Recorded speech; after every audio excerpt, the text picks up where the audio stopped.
ওসমান হাদি এখানে শুয়ে আছেন। আমরা আপনাদের কাছে ওসমান হাদির আল্লাহ যাতে তাকে শাহাদাতের মর্যাদা নসিব করেন সেজন্য আপনাদের কাছে দোয়া চাই, এবং সেই সাথে ওসমান হাদির শপথ, তার রক্তের শপথ, তার খুনিদের গ্রেফতার হওয়া না পর্যন্ত এবং এই খুনিদের পেছনে যারা মদতদাতা রয়েছেন তারা গ্রেফতার না হওয়া পর্যন্ত আমরা রাজপথ ছাড়ছি না। সেটা আপনাদের মাধ্যমে পুরো বাংলাদেশের জনগণ এবং বাংলাদেশ স্বাধীনতা সার্বভৌমত্বকে আমরা এই জানানটাই দিতে চাই। আমরা 24 ঘন্টা আলটিমেটাম দিয়েছিলাম না আপনাদেরকে যে এর মধ্যে জনসম্মুখে এসে তাদের জবাবদিহি করতে হবে, তারা তো এই জবাবদিহি করে নাই। বিকাল 3টায়, দুপুর 3টায় আমরা একটা বিক্ষোভ মিছিল দেখছি ইনকিলাব মঞ্চের পক্ষ থেকে।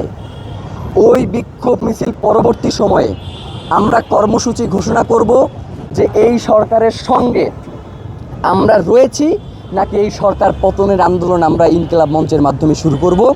এইটাই হচ্ছে আমাদের দাবি। মানে হচ্ছে ওসমান হাদির বিচার হবে না, কিন্তু সরকারের স্থিতিশীলতা রক্ষার জন্য আমাদের তার সাথে বসে লিয়াজও করতে হবে। সেই টিম ওসমান হাদি বানাইয়া যায় না। ওসমান হাদির টিম, বাংলাদেশের জনগণ তো তার সাথে আছেই। বাংলাদেশের জনগণ কেউ যদি তার সঙ্গে নাও থাকে তবু ওসমান হাদির টিম তার বিচারের জন্য এই রাজপথে বসে থাকবে। বিচার নিশ্চিত না করে ঘরে ফিরে যাওয়ার মতো টিম ওসমান হাদি বানাইয়া যায় না। সুতরাং এই বিক্ষোভ মিছিল থেকে পরবর্তী কর্মসূচি ঘোষণা আসবে। আপাতত দুইটা দাবি আপনাদের মাধ্যমে জানাই রাখতে চাই: দ্রুত বিচারিক ট্রাইব্যুনাল এবং হচ্ছে এই ট্রাইব্যুনালের কাজে সহায়তার জন্য এফবিআই এবং স্কটল্যান্ড ইয়ার্ডের মতো পেশাদারী ইন্টেলিজেন্সের সহায়তা গ্রহণ। এই দুইটা ব্যাপার অতি দ্রুত নিশ্চিত করতে হবে। আমাদের কালক্ষেপণ করা চলবে না। নির্বাচনকে স্থিতিশীল এবং সুষ্ঠু করবার জন্য ওসমান হাদিকে যারা খুন করেছে তাদের অতি দ্রুত গ্রেফতার করতে চায়।